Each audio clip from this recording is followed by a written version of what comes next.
Of Christmas. I'm Pastor Matt Clark from Ascension Lutheran in St. Louis. We are reading through the Bible together at Ascension the course of 2 years, and our readings have taken us now to the book of Zechariah through chapter 8. The book of Zechariah was written later among those Old Testament books, so chronologically this is happening after that captivity in Babylon of the people of Judah. They're now beginning to return back to Judah and Jerusalem and a rebuilding of the temple. That's where Zechariah prophesies, kind of in that time frame. The book of Zechariah is a challenging one in some ways because it contains what we call apocalyptic literature. It contains writings that are symbolic, different pictures that stand for different things. And that can be a challenge. That can be hard to unpack sometimes. It's a blessing to have a good study Bible. I recommend the Lutheran Study Bible. That's the one I use with some helpful footnotes.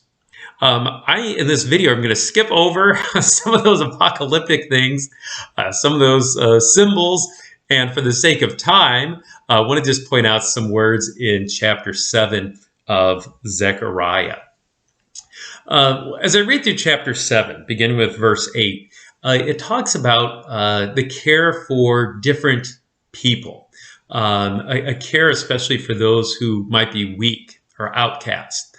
It sort of reminds me this time of year of A Christmas Carol by Charles Dickens.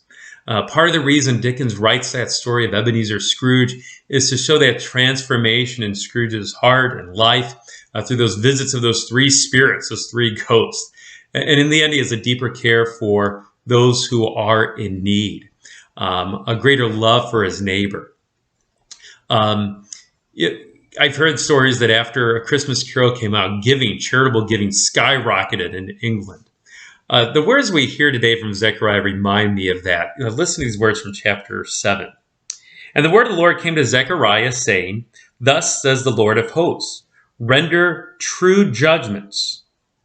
So in other words, don't show partiality when it comes to courts and things along those lines based upon people's status or wealth or power. It also says, show kindness and mercy to one another. It goes on, do not oppress the widow, the fatherless, the sojourner, or the poor.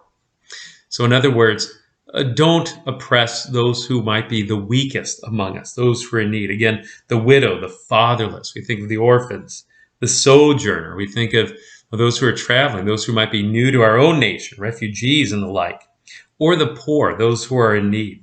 Do not oppress them. It goes on to say, let none of you devise evil against another in your heart. We don't scheme against our neighbor, but we seek to help them and support them. So some words that remind us of how we act, who we are as the people of God. Now, of course, following those things and won't earn us heaven, right? Scrooge, even though he is transformed in A Christmas Carol, that is not going to win for him his own salvation. And that comes from Jesus Christ. It comes from the one who certainly demonstrated these things in his own life. Jesus' care for the weak among us, his welcoming of the little children as he blesses them, his care for widows, including that widow of Nain, whose son he even raised from the dead, and so many others, the outcast, the least, and the lost, and the lowly, that Jesus showed special care for.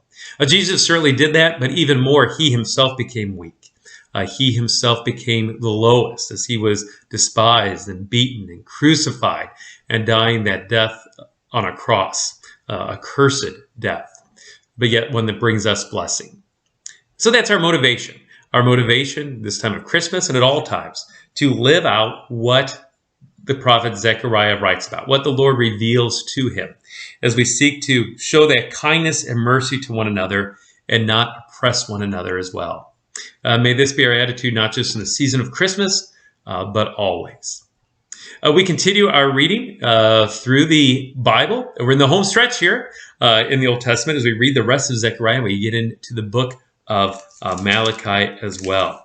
God's blessings on your time in his word. And again, a Merry Christmas and soon